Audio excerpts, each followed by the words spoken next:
Olá, bem-vindo ao meu canal, sou Marcelo Duó, narrador esportivo e acabei de transmitir a vitória do Corinthians sobre o Ceará por 2-1 pelo Campeonato Brasileiro. Alô, fiel, o sonho da Libertadores ainda está vivo.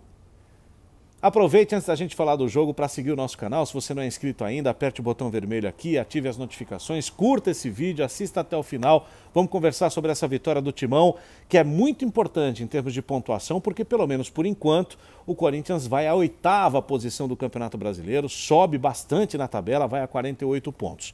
O jogo em si não foi assim um brilho técnico extremo do Corinthians, mas o Timão venceu o jogo naquilo que foi melhor, na intensidade e na velocidade de seus atacantes, principalmente do Gustavo Silva Mosquito, que para mim é o melhor jogador desse time. E com uma atuação surpreendentemente boa de Ângelo Arauz, rapaz. O chileno que há muito tempo não jogava no Corinthians, fez um primeiro tempo primoroso, se movimentando com muita rapidez, com muita agilidade e confundindo a defesa do Ceará nessa armação que o Corinthians teve sem um atacante de ofício, um centroavante que só entrou no segundo tempo, no caso do Jô. O time do Ceará saiu na frente numa daquelas bolas paradas, né, que sempre são uma deficiência do Timão, nesse Campeonato Brasileiro pelo menos. Fabinho, de cabeça, fez 1-0 no primeiro tempo e quase fez o segundo num outro escanteio logo depois. Passado o susto, o Corinthians tentou se reorganizar na partida, o Léo Natel também entrou muito bem, e o Corinthians acabou achando um pênalti, num lance discutível, até polêmico, do Gabriel, o volante do Corinthians, no encontrão lá com o Klaus, que o árbitro, Heber Roberto Lopes, achou pelo VAR um toque de pé, do pé do Klaus, no pé do Gabriel, para mim involuntário na inércia da corrida do movimento, mas o árbitro viu o pênalti e acabou marcando. O Fábio Santos foi lá e mandou para a caçapa o gol de empate do Corinthians. Poucos minutos depois, nessa jogada que tem dado muito certo para o Corinthians e que o Ceará foi deficiente em marcar, o Corinthians chegou ao gol. Com a avenida do Alisson, lateral esquerdo, foi muito mal. Gustavo Mosquito escapou por ali, levou para a linha de fundo, cruzou para trás e o Léo Natel tocou de pé esquerdo para o fundo do gol.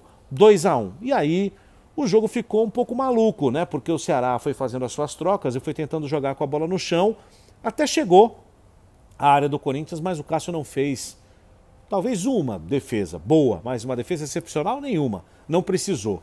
O time do Corinthians soube controlar o jogo e o Ceará não foi, digamos, tão inteligente para explorar as deficiências do time do Corinthians, né? O Fagner muito bem, os zagueiros do Corinthians, o Bruno Mendes e o Gil, seguros, não foram também tão pressionados assim.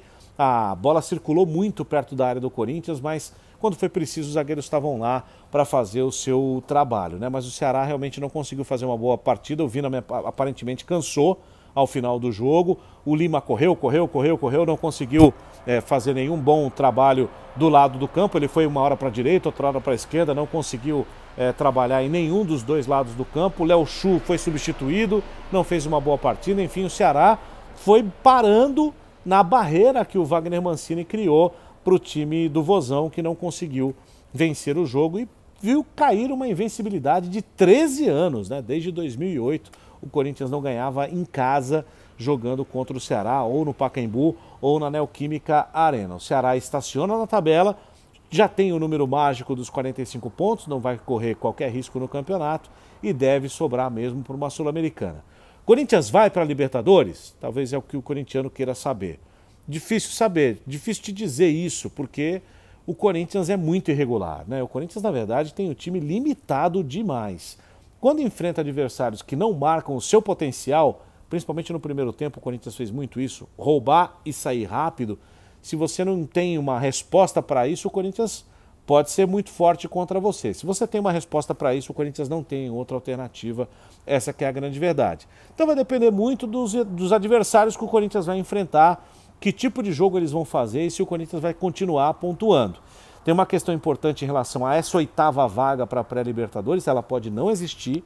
O Corinthians vai ter que torcer para o Grêmio ser campeão da Copa do Brasil, se ele realmente ficar em 8º, para que aí herde-se uma outra vaga nessa 8ª posição para uma pré-Libertadores. Só que isso só será definido depois que o Campeonato Brasileiro acabar. Então o Corinthians vai ter que fazer o melhor que for possível nessas próximas 4 rodadas aí, que se são restantes, para tentar essa vaga para a Libertadores, que seria um lucraço. O corintiano sabe, o Corinthians chegou a flertar com o Z4 no primeiro turno do Campeonato Brasileiro. Com o time que tem, pelo ano que teve, bastante conturbado, com demissão de técnico, com um elenco bastante pobre em opções, principalmente para quem vem do banco de reservas. Se conseguir chegar numa Copa Libertadores, mesmo que seja na fase preliminar, nessa próxima temporada que já está aí, tá ótimo, tá bonito.